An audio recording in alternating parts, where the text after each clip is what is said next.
तो कोई तन दुखी, कोई मन दुखी, और कोई धन बिन रहत उदास।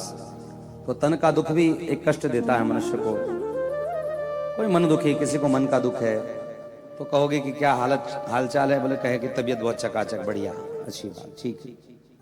पैसा कैसा है? बोले बहुत मजे में आ रहा है, एकदम जबरदस्त बिजनेस एकदम जोरदार टर्नओवर चल रहा है, लाखों करोड़ों का टर्नओवर हो रहा है, अरबों रुपए आ रहे हैं जा रहे हैं, रोज सेंसेक्स में उछाल हो रहा है, अच्छी बात है।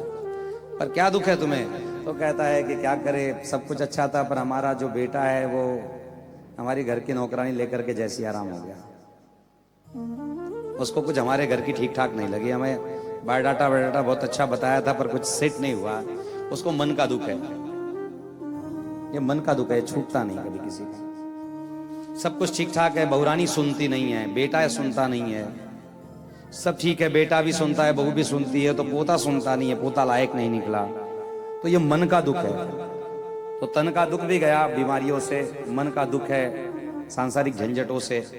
और कोई धन बिन रहत उदास। कोई लोग दिन भर गधा मजदूरी करते हैं, तब भी वो 500-1000 रुपया मुश्किल से निकाल पाते हैं।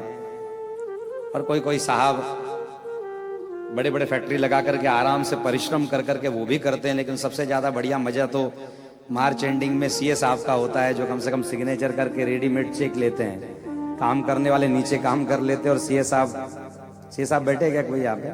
नहीं ना।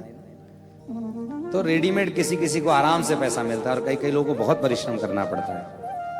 इसका अर्थ यह है कि संसार में किसी न किसी को कोई ना कोई तो दुख तो है। ऐसा कोई है क्या इस संसार में पूर्ण सुखी, 100% सुखी?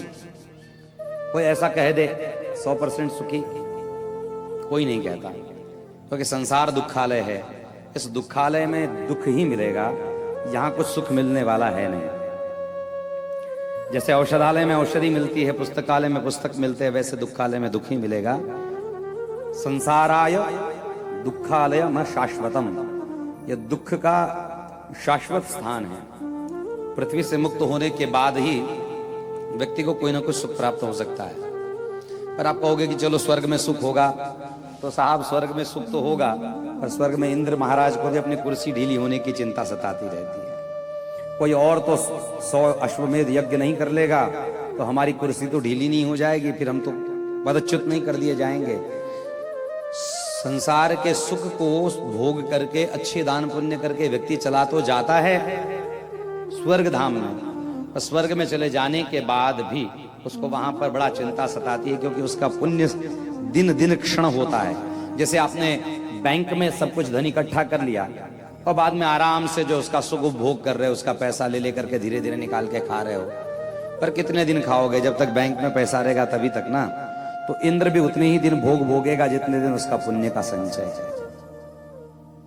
फिर किसको सुख है? तो फिर संत कहते हैं, जो आनंद संत फकीर करे, वो आनंद नाही अमीरी में।